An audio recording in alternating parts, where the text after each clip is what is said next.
Hello, good morning students. कैसे हैं? चलिए आज का टॉपिक शुरू करते हैं। आज का टॉपिक क्लास 12th में फिजिक्स के लिए रहेगा, मूविंग चार्जेस एंड मैग्नेटिज्म। ये आई होप ये अपने लोगों के बीच में 5th सेशन रहा होगा, यानी पार्ट 5 की बात करेंगे, जिसमें आज स्पेशली एम्पियर सर्किटल लॉ और उसके एप्लीकेशन के बारे में हम लोग डिस्कशन करेंगे। तो एक्चुअली जो एम्पियर सर्किटल लॉ है वो एम्पियर के द्वारा दिया गया था, प्रोवाइडेड बाय हिम, तो that's why it is known as Ampere circuital law.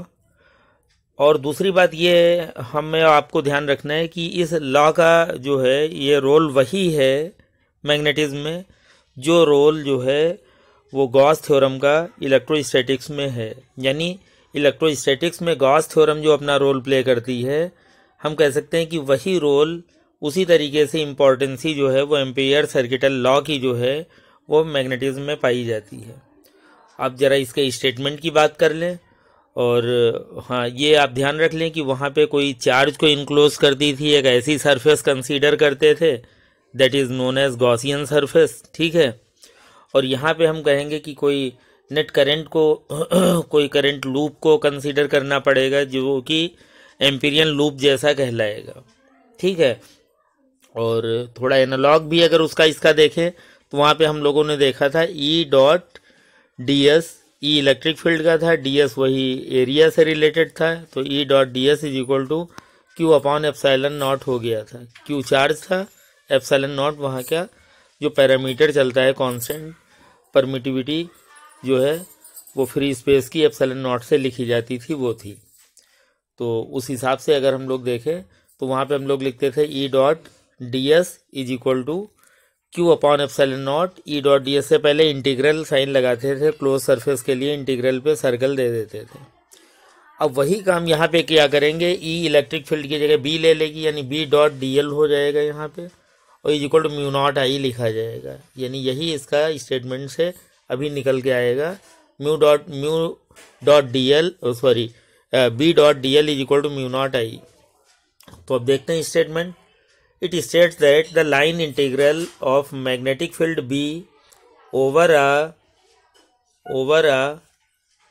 surface in free space is equal to mu naught times the net current passing through the surface. यानी आप ये समझ सकते हैं कि म्यू नॉट टाइम्स करंट के होना चाहिए, यानी म्यू नॉट इंटू आई के बराबर होना चाहिए। क्या होना चाहिए? The line integral of magnetic field over a closed surface, यानी लाइन इंटीग्रल लेना है हमको मैग्नेटिक फील्ड का, यानी बी डॉट डी एल करना है, और integral B dot D l जो है किसके बराबर चलेगा? म्यू नॉट आई के बराबर चलेगा।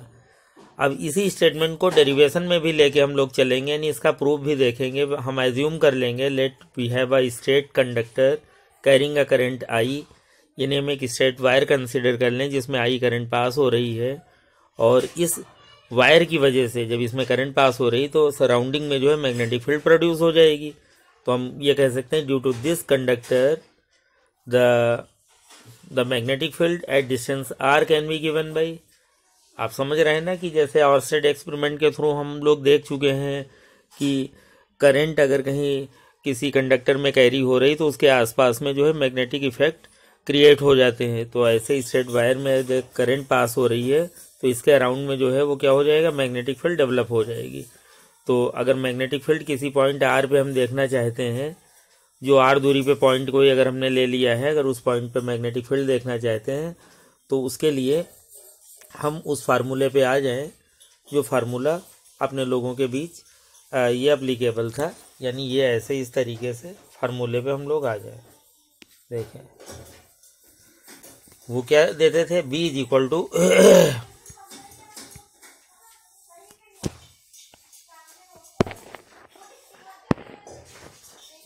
B is equal to mu naught upon 4 pi 2 I upon R.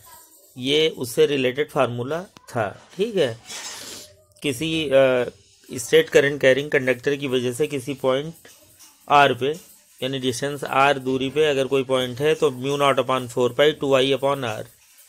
तो if you imagine a circle of radius R centred on conductor, then at all points of the circumference the magnitude of the magnetic field will be same and its direction will be along tangent at each point of the circle.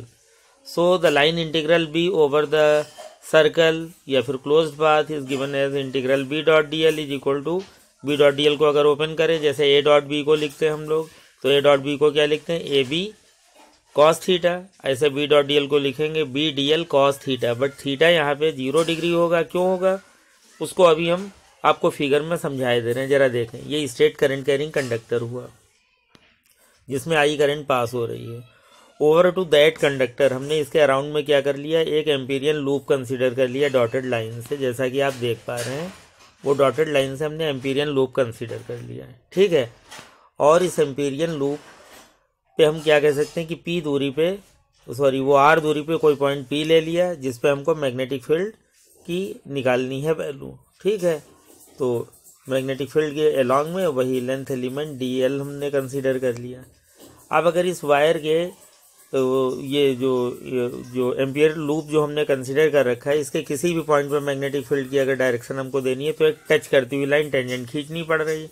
तो देखें P वाले point पर touch करती हुई एक tangent खींची ऊपर की तरफ टच करती जा रही, और DL भी वेक्टर जो है उसी के अलॉन्ग में ही है।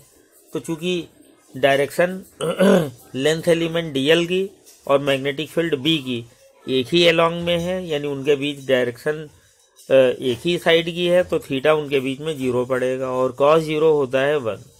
तो आप ये समझ लें कि जो डॉटेड जो सर्कल हमने लिया है इस पे एक लेंथ एलिमेंट पॉइंट P पे लेना पड़ा, छोटा सा एक लेंथ एलिमेंट जिसको हम लोगों ने बोला DL। अब DL का वेक्टर रिप्रेजेंटेशन हमने उस लाइन पे एरो देके ऊपर को दिखा दिया, बट DL एक स्मॉल लेंथ एलिमेंट है, जैसे हम लोगों ने बायो सेवर्ट लाके प्रूफ के दौरान में हम लोगों ने लेंथ एलिमेंट लिया था, ठीक वैसा ही। और मैग्नेटिक फील्ड B की डायरेक्शन कैसे देते हैं, टेंजेंट टू द पॉइंट, यानी पॉइंट पे टेंजेंट ड्रॉ करके। तो P पे एक टेंजेंट ड्रॉ करी जिसके अलॉन्ग वो B दिखाया गया है, और ये जो है इसी के अलॉन्ग में DL भी है, तो थीटा जो है वो 0 रहा, इसलिए यहाँ पे जो है वो 0 कहना पड़ा। तो B dot D l is equal to B dot D l, जैसे A डॉट B जैसा बोलते हैं वो ए बी कॉस थीटा, यानी B डी एल कॉस 0 हो गया, और कॉस 0 पे 1 हुआ, तो B डॉट डी एल को हमने कह लिया B डी एल। तो B डॉट डी एल हो गया B डी एल, और अगर B डॉट डी एल को देखें तो B और इंटीग्रल किस पे दे देंगे, DL पे, राइट साइड में। लेफ्ट में तो B डॉट डी एल चल रहा है, राइट में इंटीग्रल B डी एल है, तो इंटीग्रल B डी एल जो है उसमें B को बाहर कर लिया, इंटीग्रल लगा दिया DL पे, और ये साइड में लिखा हुआ इंटीग्रल DL का मतलब है कि DL को हम छोटे छोटे एलिमेंट जो है उनको हम कलेक्ट कर लें।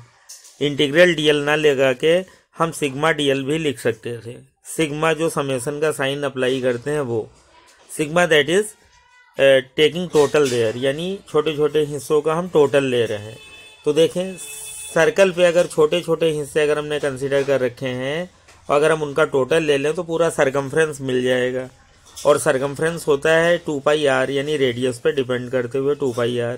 तो यहाँ इंटीग्रल DL का मतलब जो है ये छोटे छोटे एलिमेंट मिला के पूरा सर्किल मिल जाने से है, तो DL का मतलब हो जाएगा सरकमफ्रेंस से, तो इंटीग्रल DL हो जाएगा 2 पाई r। अब चाहे हम सिग्मा DL बोलें उसका भी मीनिंग यहाँ पे यही रहेगा कि सिग्मा DL भी इसी बात को कहेगा।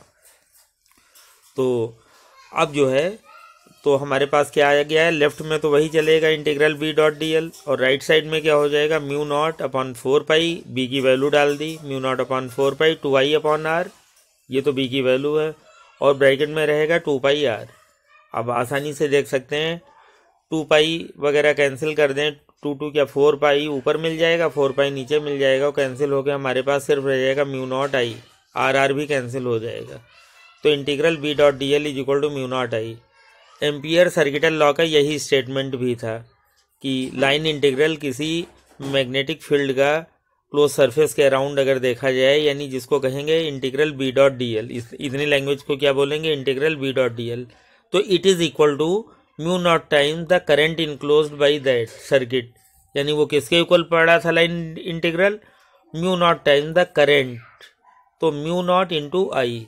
तो अगर देखें तो ये लुक लगभग उसी तरीके का है जैसे कि इलेक्ट्रोस्टैटिक्स में गॉस थ्योरम का लुक पड़ता था, कि हम लोग कहते थे कि अराउंड अ क्लोज्ड सरफेस हम लोगों को कहना पड़ता था कि E dot D S is equal to Q upon epsilon naught, ठीक है। तो ठीक उसी तरीके से यहाँ line integral of a magnetic field around a closed path that is integral B dot D L, और कहा it is equal to the mu naught time the current enclosed by that circuit, यानी mu naught I के बराबर इस चीज़ को हम लोगों को कहना पड़ा। तो इस तरीके से देखा कि एम्पियर सर्किटल लॉ जो है ये अप्लीकेबल हो पाया, और इसी का इस्तेमाल करके जो है अब हम अगले सेशन में आपको जो है इसके एप्लीकेशंस पे बात करेंगे। इसका एप्लीकेशन रहेगा कि किसी लॉन्ग सोलोनाइड के लिए उसके एक्सिस पे जो है मैग्नेटिक फील्ड का फार्मूला क्या बनेगा ये देखेंगे, और साथ ही साथ किसी टोरॉइड के लिए जो है मैग्नेटिक फील्ड उसकी एक्सिस पे जो बने उसके लिए फार्मूले क्या बनेंगे, इनके बारे में हम अगले सेशन में डिस्कशन करेंगे। तो आप जो है हमारे साथ जो है जुड़े रहें इस बात के लिए, ताकि टाइम टू टाइम जो भी नई इन्फॉर्मेशन आप तक मैं भेजूँ वो आप अपडेटेड रह सकें। तो इसलिए आप लाइक और सब्सक्राइब करना ना भूलें। Okay, thank you, have a nice day.